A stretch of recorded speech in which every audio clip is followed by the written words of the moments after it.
Now we are moving towards the next topic of this video, which is the chemical properties of organic compounds. तो organic compounds की chemical properties के बारे में अब हम पढ़ेंगे, जिसमें आप कॉमन प्रॉपर्टीज के बारे में जानोगे, जैसे कि कंबशन है, एडिशन रिएक्शंस हैं और सब्स्टिट्यूशन रिएक्शंस हैं. So let's start studying this chemical properties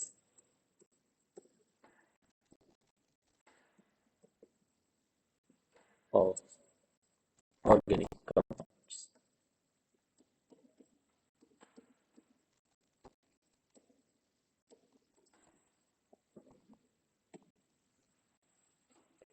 तो ऑर्गेनिक कंपाउंड्स की जो कॉमन प्रॉपर्टीज हैं, उसमें सबसे पहली बात क्या आती है? Combustion reaction.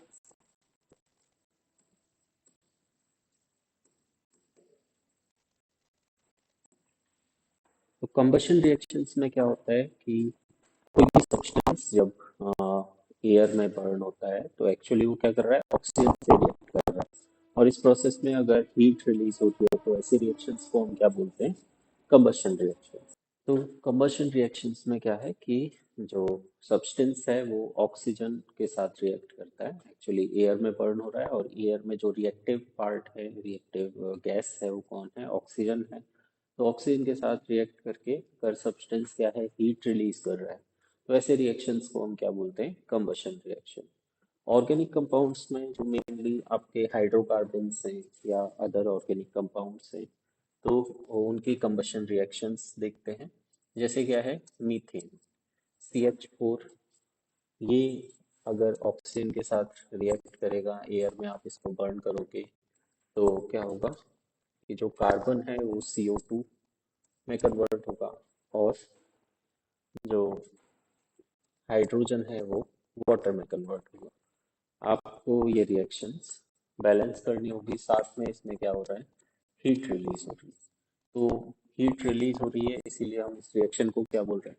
कंबशन रिएक्शन बोल रहे हैं. ओके. तो आपको ये रिएक्शंस बैलेंस करनी होती है. हीट को बताना इतना जरूरी नहीं है, ये आपको पता होना चाहिए कि ऐसे रिएक्शंस में हीट रिलीज हो रही है. Okay. So will balance the reaction.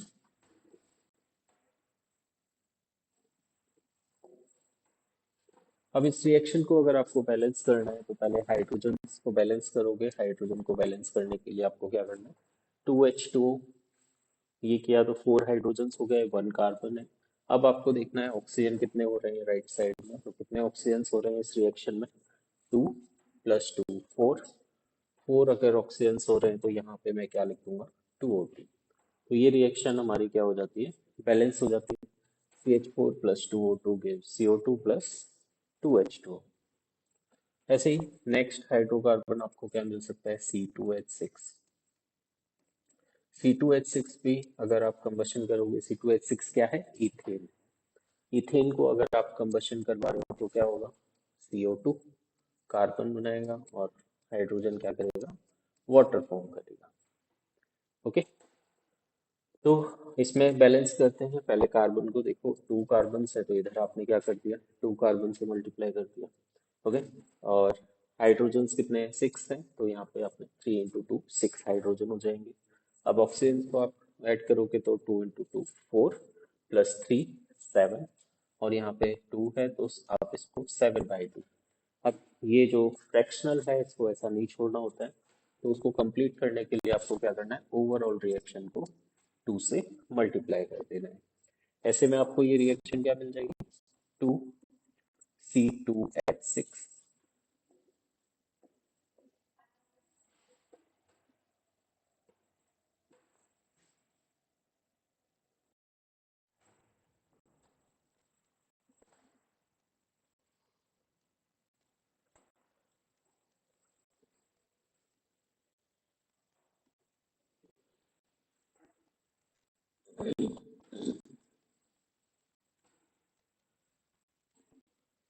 तो 2 से मल्टीप्लाई करने के बाद में आपके पास जो ओवरऑल रिएक्शन आएगा वो क्या आएगा?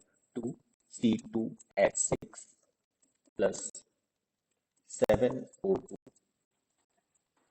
gives 4CO2 प्लस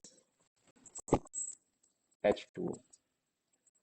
तो इस तरह से आपको क्या करना है, रिएक्शंस को बैलेंस करना। और कुछ एग्जांपल्स देखते हैं कंबशन रिएक्शंस। जैसे क्या है, आपको अनसैचुरेटेड हाइड्रोकार्बन मिलते हैं लाइक C2H4। तो इसको जब आप ऑक्सीजन के साथ रिएक्ट करवा रहे हो या कंबशन करवा रहे हो, तो आपको क्या है, वही प्रोडक्ट मिलना है, CO2 प्लस H2O। और कार्बन को बैलेंस करने के लिए मैंने यहाँ पे 2 लिखा है, और हाइड्रोजन को बैलेंस करने के लिए भी क्या करना है, 2।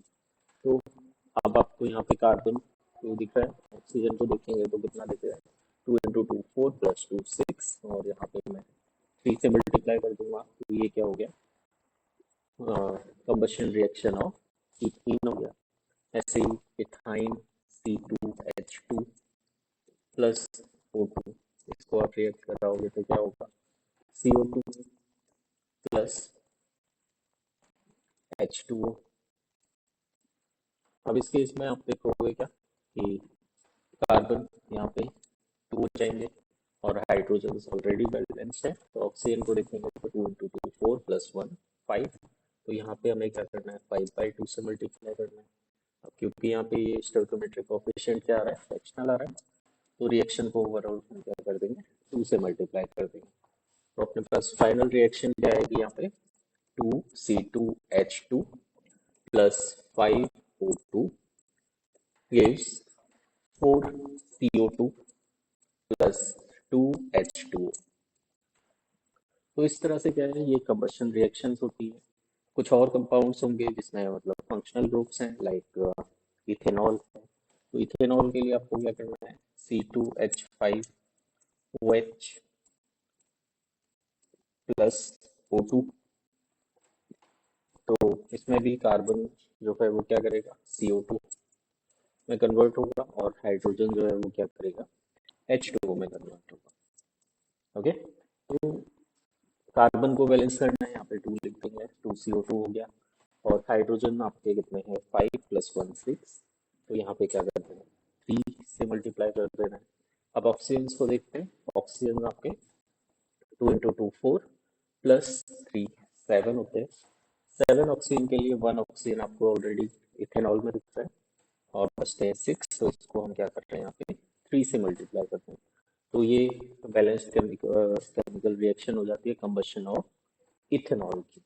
तो इस तरह से क्या है, कंबशन रिएक्शंस हैं जिसमें आपको याद रखना है कि कार्बन जो है वो किस में कन्वर्ट हो रहा होता है, CO2 में, और हाइड्रोजन H2O में। बाकी आपको रिएक्शन बैलेंस करना है, जो कि फर्स्ट चैप्टर में आप लोग सीख चुके होते हैं। Okay, next type of reaction की तरफ बढ़ते हैं, जो क्या है, ऑक्सीडेशन रिएक्शन। तो ऑक्सीडेशन रिएक्शंस में क्या होता है कि जो ऑर्गेनिक कंपाउंड है वो ऑक्सीडाइज होता है। ऑक्सीडाइज होने का मतलब यहाँ पे माना जाता है कि एडिशन ऑफ ऑक्सीजन, कि कंपाउंड में अगर ऑक्सीजन इंक्रीज हो रहा है या ऑक्सीजन ऐड हो रहा है, तो ऐसे केस को हम क्या बोलते हैं, ऑक्सीडेशन बोलते हैं। ओके, तो ऑक्सीडेशन के कुछ कॉमन एग्जांपल्स देखते हैं। नेक्स्ट टाइप ऑफ रिएक्शन आपके पास है ऑक्सीडेशन।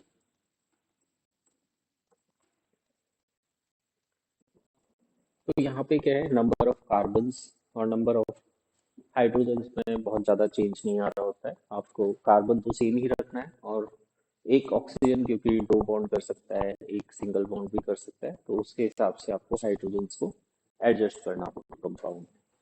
जैसे देखते हैं कि इथेनॉल है, C2H5OH।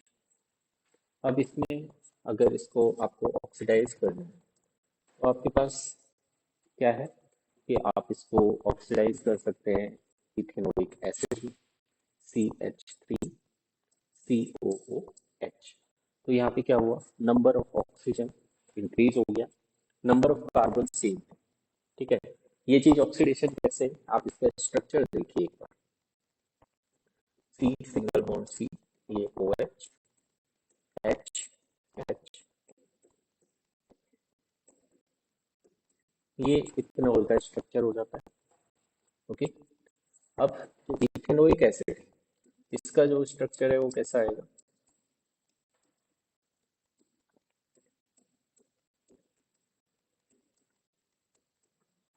तो यहाँ पे आप क्या ऑब्जर्व करेंगे कि कार्बन और ऑक्सीजन जो है सिंगल बॉन्ड कर रहे हैं, लेकिन यहाँ पर आप ऑब्जर्व क्या करेंगे कि कार्बन और ऑक्सीजन एक डबल बॉन्ड कर रहा है और एक ऑक्सीजन सिंगल बॉन्ड कर रहा है। तो इंक्रीज इन ऑक्सीडेशन हो रहा है या increase in number of bonds with oxygen हो रहा है कार्बन के, तो इसलिए हम इस रिएक्शन को क्या बोल रहे हैं, ऑक्सीडेशन रिएक्शन बोल रहे हैं। ऐसा अगर आपको करवाना है तो आपके पास रिएजेंट क्या होना चाहिए, एल्कलीन KMnO4। KMnO4 क्या है, ऑक्सीडाइजिंग एजेंट है। अल्कलीन KMnO4 आप अगर इससे ट्रीट करते हैं इथेनॉल को तो आपको जो कंपाउंड मिलेगा वो क्या मिलेगा, इथेनोइक एसिड मिलेगा। ओके, एक और ऑक्सीडेशन आप देख सकते हो किस चीज का, कि इथेनॉल का ही है C2H5OH। इसको आप कन्वर्ट कर सकते हो किसमें, इथेनल में, CH3CHO। अब ये चीज जो है ऑक्सीडेशन कैसे है, आप ये स्ट्रक्चर इथेनॉल का पहले ही देख चुके हो। यहाँ पे क्या होगा कि जो इथेनॉल है उसमें कार्बन और ऑक्सीजन क्या कर रहे हैं, डबल बॉन्ड कर रहे हैं। तो ऐसे में क्या हुआ कि यहाँ पर कार्बन ऑक्सीजन सिंगल बॉन्ड कर रहे हैं इथेनॉल में, और ये इथेनॉल में क्या है, कार्बन और ऑक्सीजन यहाँ पे डबल बॉन्ड कर रहे हैं। तो ऐसे में क्या हुआ कि number of bond with oxygen increase हुआ है, तो ये भी क्या हो जाता है, ऑक्सीडेशन ऑफ इथेनॉल हो जाता है ना। तो ये जो इथेनॉल का ऑक्सीडेशन है, ये करवाने के लिए जो आपको रिएजेंट चाहिए, वो रिएजेंट क्या होना चाहिए आपका, पिरिडीनियम डाइक्लोरोक्रोमेट, पीसीसी जिसको लिख देते हैं, ठीक है, या फिर क्रोमिक ऑक्साइड CrO3, ठीक है। तो इनके प्रेजेंस में क्या होगा कि जो आपका इथेनॉल है वो किसमें कन्वर्ट हो रहा है, इथेनॉल, एल्डिहाइड में कन्वर्ट हो रहा है। अगर आपको एल्कोहल को कार्बोक्सिलिक एसिड में कन्वर्ट करना है तो आपको रिएजेंट क्या चाहिए, एल्कलीन KMnO4 चाहिए। अगर आपको अल्कोहल को एल्डिहाइड में कन्वर्ट करना है तो आपको रिएजेंट क्या चाहिए, पीसीसी चाहिए या फिर CrO3 चाहिए। ओके, तो ये इस तरह से ऑक्सीडेशन रिएक्शन हो जाएंगी। आपको यहाँ पर रिएजेंट्स याद रखने हैं, और जो आपके सिलेबस का पार्ट है वो इथेनॉल या अल्कोहल को कार्बोक्सिलिक एसिड में जो ऑक्सीडाइज करना है वो रिएक्शंस आपको पता होनी चाहिए। उसके लिए आपको ये रिएजेंट जो है ये इंपॉर्टेंट रहता है, एल्कलीन KMnO4, इसको याद रखना है। Okay, now next type of reaction पे चलते हैं। नेक्स्ट टाइप ऑफ रिएक्शन जो आपको समझनी है वो है addition reaction.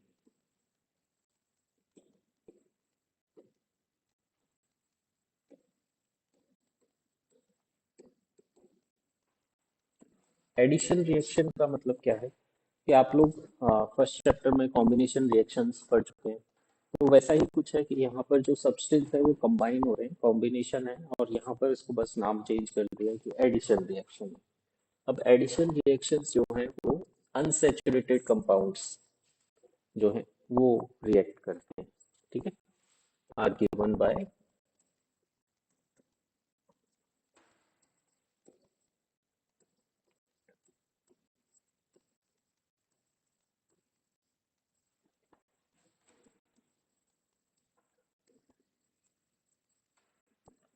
Are given by unsaturated compounds. ठीक है, अब अनसैचुरेटेड कंपाउंड्स क्या होते हैं, अनसैचुरेटेड कंपाउंड्स हैं जिसमें डबल बॉन्ड होगा या फिर ट्रिपल बॉन्ड होगा। वैसे कंपाउंड्स जो हैं दे अंडरगो एडिशन रिएक्शन। जैसे क्या है कि हम एक रिएक्शन देखते हैं, C double bond C, H2 ठीक है। आपने क्या किया, इसको हाइड्रोजनेशन किया, H2। हाइड्रोजनेशन करना है मतलब एडिशन ऑफ हाइड्रोजन को क्या बोलते हैं, हाइड्रोजनेशन, ठीक है। इसके लिए आपको कैटलिस्ट चाहिए, जो कैटलिस्ट क्या हो सकता है, निकेल हो सकता है, ठीक है, पैलेडियम हो सकता है, पीडी। तो आप कोई भी कैटलिस्ट याद रखिए।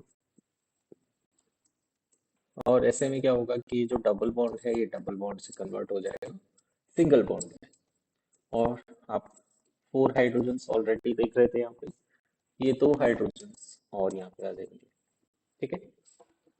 ऐसे ही क्या, यही कंपाउंड हो सकता है किससे रिएक्ट करे, आप क्लोरीन से करवाएं Cl2, तो Cl2 के लिए क्या चाहिए आपको? सॉल्वेंट चाहिए। ठीक है, Cl2 आप क्लोरीन वाटर बोल सकते हो इसके लिए। ठीक है, क्लोरीन वाटर मतलब वाटर के अंदर क्लोरीन को डिसॉल्व करवा रखा है। तो ऐसे केस में ये क्या होता कि जो डबल बॉन्ड है वो सिंगल बॉन्ड में कन्वर्ट हो जाता है, और हाइड्रोजन्स जो आप वो देख रहे हो वो एज इट इज है, और दो क्लोरीन यहाँ पर ऐड हो जाता है। ठीक है, ऐसे ही क्या है कि आप इसको अगर ब्रोमीन वाटर के साथ ट्रीट करें, मतलब ब्रोमीन को ऐड कर रहे हैं। ठीक है, ब्रोमीन के लिए आपको क्या चाहिए? Bromine water. ठीक है, तो ऐसे में क्या होगा कि ये फिर से डबल बॉन्ड से किस में कन्वर्ट हो जाएगा? सिंगल बॉन्ड में। और आपको क्या दिखेगा कि जो फोर हाइड्रोजन है वो एज इट इज है, और एक एक ब्रोमीन दोनों कार्बन से ऐड हो गया। ठीक है, एक्चुअली ये जो ब्रोमीन वाटर टेस्ट है, एक ब्रोमीन वाटर टेस्ट भी होता है जिसमें क्या है कि आप एल्केन्स को, एल्केन्स क्या है जिसमें सिंगल बॉन्ड है सारे के सारे कार्बन के, है ना? तो ऐसे हाइड्रोकार्बन्स को आप एल्कीन्स और एल्काइंस से टेस्ट डिस्टिंग्विश कर सकते हो by using this bromine water test. Bromine water का जो कलर है वो रेड ब्राउन होता है, और अगर आप एल्कीन से रिएक्ट कराओगे या एल्काइन से कराओगे तो वाटर क्या होगा?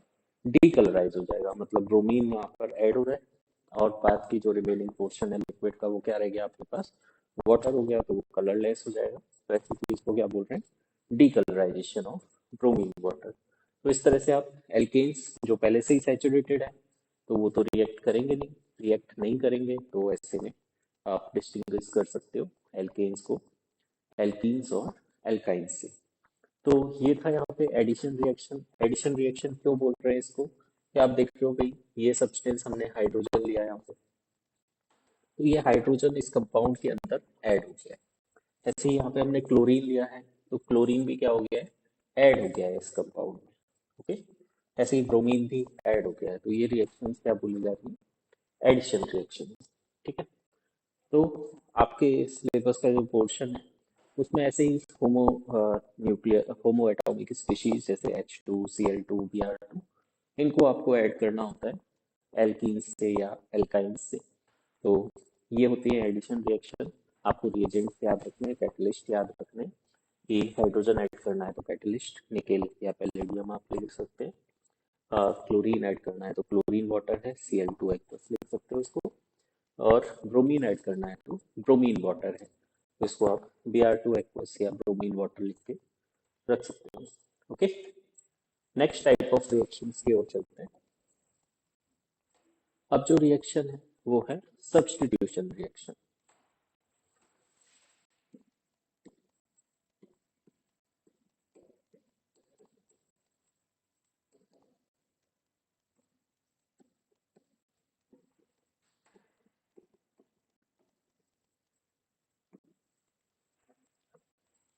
अब देखो, सब्स्टिट्यूशन रिएक्शन का मतलब, वर्ड सब्स्टिट्यूशन को समझना होगा हमें। सब्स्टिट्यूशन क्या होता है कि कोई किसी एक ऑब्जेक्ट की जगह पे कोई दूसरा ऑब्जेक्ट आ रहा है तो सब्स्टिट्यूशन बोल रहे होते हैं। ओके, तो वैसा ही कुछ है यहाँ पे कि एक एटम को कोई दूसरा एटम आकर के क्या कर देगा? सब्स्टिट्यूट कर देगा, है ना? तो this type of reaction is given by saturated compounds.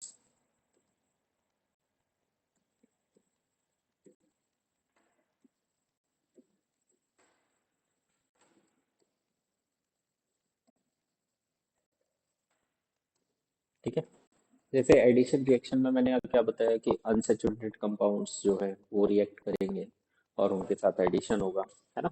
वैसे ही जो सैचुरेटेड कंपाउंड्स हैं इसमें क्या होगा कि जो एटम्स हैं उनको रिप्लेस किया जा सकता है किसी दूसरे एटम से, तो वो क्या कहलाएगी? Substitution reaction. जो आपको याद रखनी है वो इस टाइप की रिएक्शन है। एक कंपाउंड है CH4। Okay,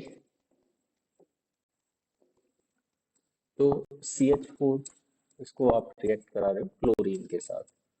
okay, in presence of sunlight. Sunlight के बजाय यहाँ पे यूवी रेडिएशन भी लिख दिया जाता है। ठीक है, तो ऐसे में क्या होगा कि जो एक हाइड्रोजन है वो यहाँ पर क्लोरीन से रिप्लेस हो जाएगा। ये क्या हो गया, CH3Cl प्लस HCl। अब देखो अगर आपके पास क्लोरीन और ज़्यादा अमाउंट में है तो ये जो CH3Cl बना है ये भी रिएक्ट कर सकता है इन प्रेजेंस ऑफ यूवी या सनलाइट। तो एक और हाइड्रोजन यहाँ से रिप्लेस हो जाएगा, कंपाउंड क्या बन जाएगा, CH2Cl2 प्लस HCl। ऐसे ही क्या हुआ, आपने और ज़्यादा क्लोरीन लिया है, CH2Cl2 प्लस Cl2, और यूवी रेडिएशन के प्रेजेंस में एक और हाइड्रोजन यहाँ से रिप्लेस होगा, CHCl3 बनेगा प्लस HCl। और फाइनली क्या है कि एक एक करके ये सारे क्लोरीन यहाँ पे रिप्लेस हो सकते हैं, या सारे हाइड्रोजन यहाँ पे रिप्लेस हो सकते हैं। तो CHCl3 plus Cl2 in presence of UV radiation, ये क्या बनेगा, CCl4 प्लस HCl। ठीक, तो इस तरह से ये सब्स्टिट्यूशन है। आप इस रिएक्शन में देखोगे 4 हाइड्रोजन है, तो 4 में से एक हाइड्रोजन की जगह पे कौन आ गया, क्लोरीन आ गया। तो इसी चीज को हम क्या बोलते हैं, सब्स्टिट्यूशन। और सब्स्टिट्यूशन रिएक्शन कौन से कंपाउंड्स कर रहे होते हैं, सैचुरेटेड कंपाउंड्स। मतलब जितने भी अल्केन्स हैं वो सब इस टाइप की रिएक्शन कर सकते हैं। ओके, यहाँ पे क्लोरीन की जगह पे ब्रोमीन हो सकता है, तो आप यहाँ पे CH3Br HBr इस तरह से लिख रहे होंगे। ओके, ऐसे ही Cl2,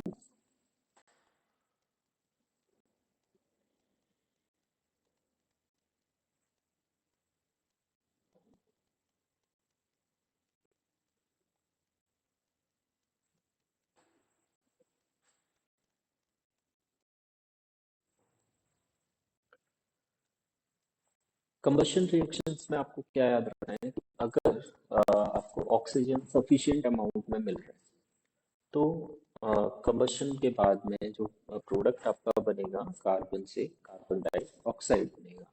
लेकिन अगर आपको इनसफिशिएंट अमाउंट ऑफ ऑक्सीजन मिल रहा है यहाँ पे, तो ऐसे में जो प्रोडक्ट है कार्बन से कार्बन डाइऑक्साइड के बजाय क्या बनने लग जाता है, कार्बन मोनोऑक्साइड।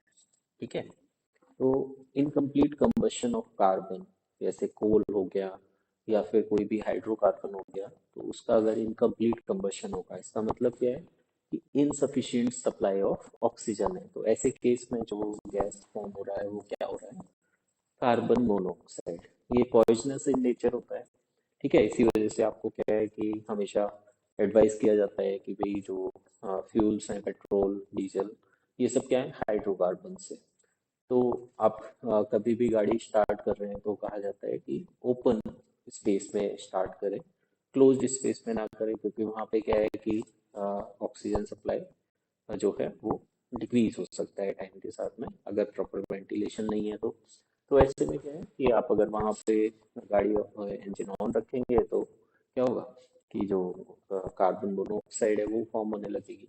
ऐसे ही क्या है कि जो अ, सर्दियों के टाइम में जो हाथ सेकते हैं कोल या लकड़ी के थ्रू, तो ऐसे में क्या है कि वो अगर आपने क्लोज रूम के अंदर रख दिया है तो वहाँ पे भी क्या है कि ऑक्सीजन डिक्रीज होगा जैसे जैसे कंबशन हो रहा है, और फिर इनसफिशिएंट ऑक्सीजन मिलेगा तो वहाँ पे क्या होगा, कार्बन मोनोऑक्साइड फॉर्म होगा, which is poisonous in nature. तो आपको क्या याद रखना है, इनसफिशिएंट सप्लाई ऑफ ऑक्सीजन है तो जो गैस फॉर्म हो रहा है वो क्या है, कार्बन मोनोऑक्साइड। और सफिशिएंट सप्लाई ऑफ ऑक्सीजन है तो जो गैस फॉर्म हो रहा है वो कौन है, carbon dioxide. So I think this is clear to you.